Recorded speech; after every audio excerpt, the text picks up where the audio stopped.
My husband divorced me after 4 years, calling me unambitious, while I paid every bill.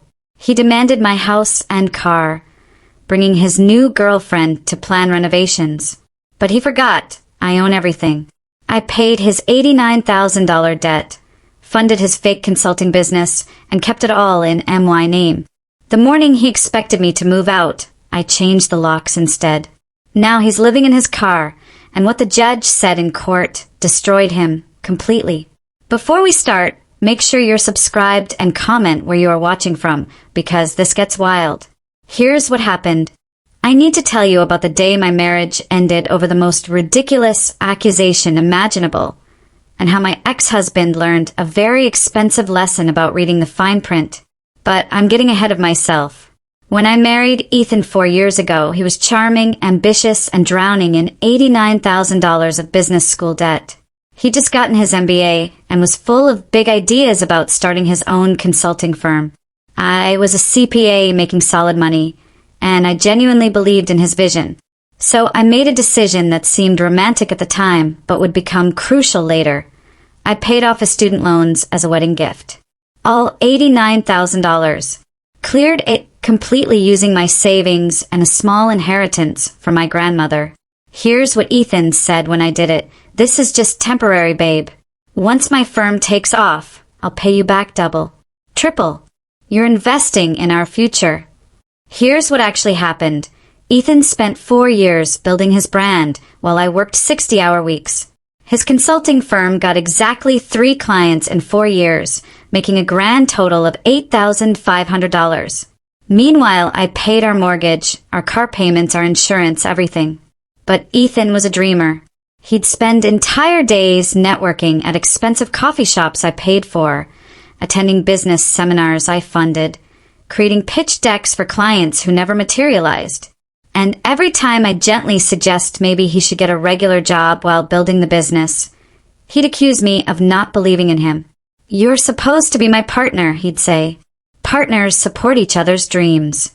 So I kept supporting, kept paying, kept believing that someday his consulting empire would justify the $200,000 plus I'd invested over 4 years. Then 3 months ago, everything shifted. Ethan started coming home late, claiming he was meeting with high-value clients.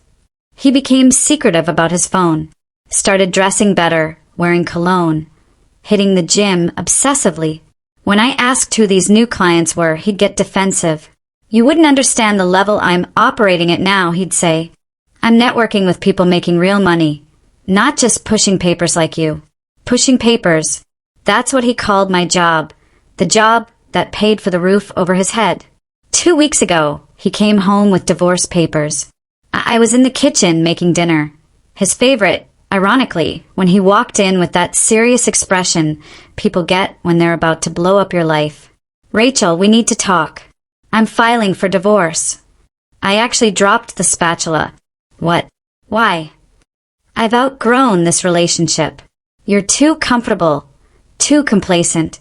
I need a partner who matches my ambition and drive. He paused, and I could see him savoring this moment. I've met someone. Her name is Sienna. She owns a marketing agency, and she's helping me see what real success looks like. I stood there, stunned. This man, who hadn't made more than $10,000 in 4 years, was calling me unambitious. Also, he continued, I'm going to need the car. The Lexus. I need it for client meetings. The Lexus. The 2023 Lexus ES that I bought last year. That was titled and registered in my name only. That I made every payment on. You think you're keeping my car? I said slowly. It's our car. We're married. Community property. He smiled like he'd just won something. My lawyer says I'm entitled to half of everything, including the car. Actually, since I need it for business and you just drive to an office, I should get full custody of it. That's when I knew something was very, very wrong with this picture. But I didn't argue. Not yet. When are you moving out? I asked quietly. He looked confused. I'm not moving out. This is my house too. You'll need to find somewhere else. My house? The house I'd bought 2 years before we even met. The house that was titled solely in my name because Ethan's credit was destroyed from those student loans. I see, I said. When do I need to be out? End of the month should work. That gives you 2 weeks. Sienna, and I need time to plan the renovation anyway. He was already planning to renovate my house with his new girlfriend. I excused myself, went upstairs, and locked myself in the bedroom. Not to cry, though I probably should have, but to make phone calls. The first call was to my lawyer. Let me make sure I understand, my attorney Sarah said. He thinks he's keeping the house and the car? That's what he said. He told me I need to move out by the end of the month. Rachel, I'm looking at your file. The house was purchased in your name only before marriage. The car is titled in your name only. Your student loan payoff to him was a gift, not a loan. In this state, all of that is your separate property. What about his consulting business? What business? You said he's made less than $10,000 in 4 years. There's no business value to split. If anything, you might be entitled to reimbursement for supporting him. So he's not entitled to anything? Based on what you've told me? No. He might be entitled to spousal support, but given the short marriage length and his age and education, probably not much. And Rachel? Sarah paused. Don't tell him any of this yet. Let him think he's winning. I want to see what other demands he makes. So I did exactly that. I played along. The next 2 weeks were surreal. Ethan started acting like he already owned everything. He'd make comments about which furniture he was keeping, what he was going to change, how much better the house would look once I was gone. He even brought Sienna over. Rachel, this is Sienna. Sienna, this is my soon-to-be ex-wife. Sienna was everything you'd expect. Polished, confident, wearing designer everything. She looked around my living room like she was already measuring for curtains. It's a lovely space, she said.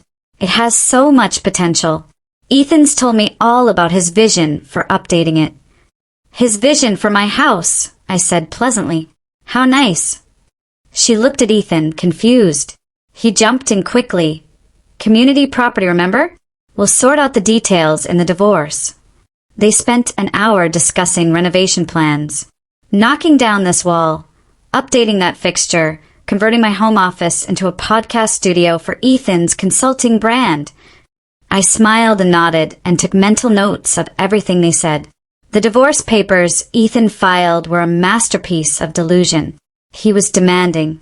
The house, claiming he'd contributed to its value. The Lexus, claiming he needed it for business. Half of my retirement accounts, claiming they were marital property. $3,000 a month in spousal support, claiming he'd sacrificed his career to support me. That last one made me laugh out loud. He had sacrificed his career to support me? Sarah called me after reviewing his demands. Rachel, I've never seen anything quite this bold. He's claiming he gave up lucrative consulting contracts to be your emotional support partner. Can he actually get any of this? No. But here's what I want you to do. Don't respond yet. Let him get comfortable. Let him make more mistakes. Men like this always do. She was right. 2 days before the end of the month, his deadline for me to move out, Ethan sent me a text. Have you found a place yet? Sienna wants to start moving her stuff in next week. Can you leave the furniture? We're going to need it. I didn't respond. Instead, I made 3 phone calls. The first was to a locksmith. I need all the locks changed on my house. Tomorrow morning at 9 a.m. Can you do that?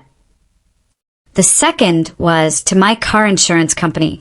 I need to remove Ethan Morrison as an authorized driver on my Lexus, effective immediately.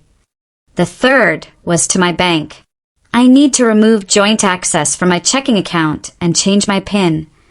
The morning of the 30th, I woke up at 7 a.m. Ethan was still asleep. He never woke up before 10 since he didn't have an actual job to get to. I packed a single bag like I was going to work. Kissed him goodbye. He barely woke up. And left. At 9 a.m., the locksmith arrived. By 9:45, Every lock on my house was changed. At 10:30, Ethan called me. I was sitting in a coffee shop 2 blocks away. Rachel, what the hell? The lock isn't working. Oh, that's because I changed them. Silence. Then, you can't do that. This is my house too. Actually, Ethan, it's not. It's my house. My name. Bought before we married. You have no legal claim to it. That's bullshit. Community property. Doesn't apply to assets owned before marriage. My lawyer confirmed it. His voice got louder. You can't just kick me out. I absolutely can. You're not on the title, not on the mortgage, and you've never paid a single bill. You're a guest who's overstayed his welcome. I'm calling the police. Please do. I have all the documentation showing sole ownership. I'm happy to explain to the officers how you thought you could steal my house. He hung up, called back 2 minutes later, calmer but angrier. This is illegal. My lawyer is going to destroy you. Your lawyer should probably explain property law to you then. Also, Ethan, I need the Lexus keys. What? No. I need that car. It's my car. My name, my payments, my insurance. You have no legal claim to it. I've already removed you as an authorized driver. If you're caught driving it, that's theft. More sputtering. More threats. I waited until he ran out of steam. You have until 5 p.m. today to collect your personal belongings from my house. I'll be there to supervise. Anything left after that will be donated. And Ethan, the car keys, in person, today. I hung up before he could respond. At 5 p.m., I returned home to find Ethan standing on the porch with Sienna and 3 suitcases. He looked like he'd been crying. Sienna looked furious. This is insane, she said before I could even unlock the door. You're stealing his home. I'm reclaiming my home, I corrected, that he never owned, never paid for, and apparently planned to renovate with you. Her face went red. Ethan told me this house was his. I looked at Ethan. Did you? That's interesting. Did you also tell her about the $89,000 in student loans I paid off for you? Or the 4 years of bills I've covered while your consulting firm made less than minimum wage? Sienna turned to look at Ethan, who suddenly couldn't meet her eyes. You said your wife was the one holding you back financially, she said slowly. She's. I paid off his student loans as a wedding gift, I interrupted. Every mortgage payment, every utility bill, every grocery run for 4 years. Well, he made $8,500 total. Total. In 4 years. Sienna's expression shifted from angry to calculating. You made $8,500? In 4 years? You told me you were pulling in 6 figures from consulting. I am. I will be. Once the business scales. Oh my God. Sienna stepped away from him. You're broke. You're completely broke. I'm building something. Rachel never understood the long game, but you. The long game. Sienna laughed, not kindly. The long game of living off your wife for 4 years? Yeah, I'm not interested in being wife number 2 in that scenario. She walked away, just got in her car and drove off, leaving Ethan standing there with his suitcases. He looked at me, and for the first time, I saw him realize what he'd lost. Rachel, please, can we talk about this? I made a mistake. I was confused. Sienna was filling my head with all these ideas about what I deserved. Car keys, I said, holding out my hand. Slowly, he pulled them from his pocket and dropped them in my palm. Where am I supposed to go? That's no longer my problem. You have 30 minutes to get your personal items from inside. I'll be timing you. I let him in, watched as he frantically threw clothes and toiletries into garbage bags. He kept trying to talk, to negotiate, to explain. I didn't respond. When his 30 minutes were up, I walked him to the door. Rachel, I'm begging you. Just give me a chance to figure things out. A few more weeks. No. You made your choice. You told me to move out by today. So that's what's happening. except you're the one moving. I don't even have a place to stay. Then I guess you'd better call one of those high-value clients you were always meeting with. I closed the door, locked it, and finally let myself feel everything I'd been holding back. Relief, anger, victory, sadness for 4 wasted years, but mostly relief. Then my phone started buzzing. Over the next week, I learned just how deep Ethan's delusions had gone. My friend Jennifer called first. "Rachel, I need to ask you something weird. Did Ethan ever pay your mortgage?" "No." "Why?" "Because he told Brad and me that he'd been covering your mortgage for 2 years while you figured out your career situation. He said that's why he needed a loan. He was tapped out from supporting you." I felt my blood pressure spike. "He asked you for a loan?" $5,000. We were about to give it to him because he seemed desperate. Said his consulting business was exploding, but he needed bridge capital until his invoices cleared. She paused. "Rachel, were any of his clients actually real?" He had 3 clients in 4 years, made less than $9,000 total. Jesus, he told us he was making 6 figures. He was always posting on LinkedIn about major deals and partnerships. After Jennifer, the calls kept coming. Mutual friends asking similar questions.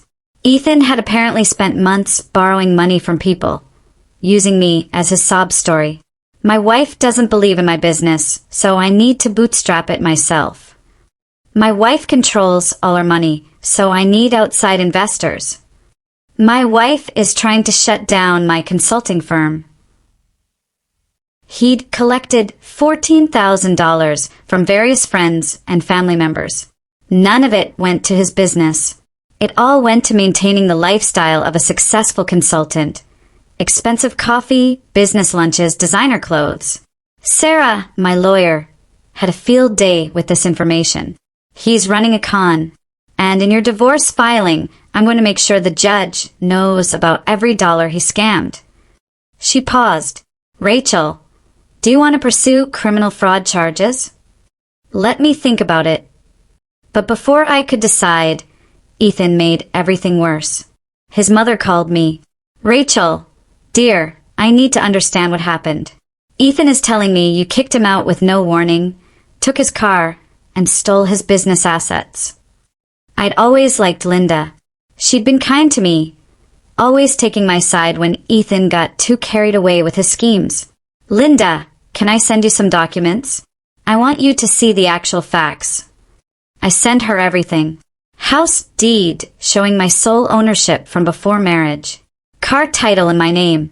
Bank statements showing I'd paid every bill for 4 years. The business records showing Ethan's actual income. She called back an hour later. "That boy lied to me." Her voice was shaking. "He told me you were the one with the debt problem, that he'd been supporting you. He borrowed $8,000 from his father and me last year. Said you needed it for medical bills." Another lie. Another scam. "There were no medical bills," I said quietly. "Where did the money go?" Based on his LinkedIn posts from that time, a business coaching program that cost $7,500. Linda was quiet for a long time. His father passed 2 years ago. That was part of Ethan's inheritance money. Money his father worked his whole life to leave him. I felt sick. Ethan had taken his dead father's money and blown it on a get-rich-quick scheme. "Linda, I'm so sorry. Don't you apologize. You're the victim here, too." She took a deep breath. "Where is he staying now?" "I don't know. He hasn't told me." "He's not staying here. I told him I never want to see him again until he grows up." Her voice hardened. "Rachel, I want you to take him for everything he's worth, which admittedly isn't much, but make sure he pays for what he's done." That conversation stayed with me. Ethan hadn't just betrayed me. He betrayed everyone who cared about him. The divorce proceeded. Ethan fired his lawyer after she apparently told him he had no case. He tried to represent himself, filed increasingly unhinged motions claiming I'd stolen his business and destroyed his reputation. The judge wasn't impressed. At our final hearing, Ethan showed up in a suit I'd bought him 2 years ago, trying to look professional. The judge asked him to explain his financial situation. "Your Honor, I run a boutique consulting firm that serves high-net-worth clients. My income fluctuates, but I typically earn between $8,000 and $12,000 per month." "Per month," the judge repeated. "Yes, Your Honor." "Then you can provide tax returns showing this income." Ethan hesitated. The business is still in its early stages. "Mr. Morrison, according to your wife's attorney, you've earned $8,500 total in 4 years. That averages to about $177 per month. Were you lying to me just now?" Watching Ethan squirm was almost worth the 4 years of supporting him. My income is about to increase significantly." "That's not what I asked." The judge looked at the paperwork in front of her. "Your wife paid off $89,000 of your student loans. She's paid your living expenses for 4 years. She owns the house and car you're demanding. You've borrowed money from friends and family under false pretenses." She looked up at him. "Mr. Morrison, you have no case here. Motion denied. All assets remain with Mrs. Morrison as separate property. Furthermore, given your misrepresentation of income, I'm denying your spousal support request." "But Your Honor, how am I supposed to?" "Get a job, Mr. Morrison. That's what most people do." The divorce was finalized. I got everything because everything was already mine. Ethan got nothing because he'd contributed nothing. As we left the courthouse, Ethan tried one last time. "Rachel, this isn't over. I'm going to appeal. I'm going to sue you for fraud." "With what money?" I asked calmly. "You're broke. You have no assets, no income, and no friends willing to loan you anything." "I'll figure something out. I always do." "No, Ethan. I figured things out. For 4 years. While you played pretend entrepreneur. Now it's your turn to figure out real life." I walked away and never looked back. 6 months later, I'm doing great. I started dating someone who has an actual job and splits bills fairly.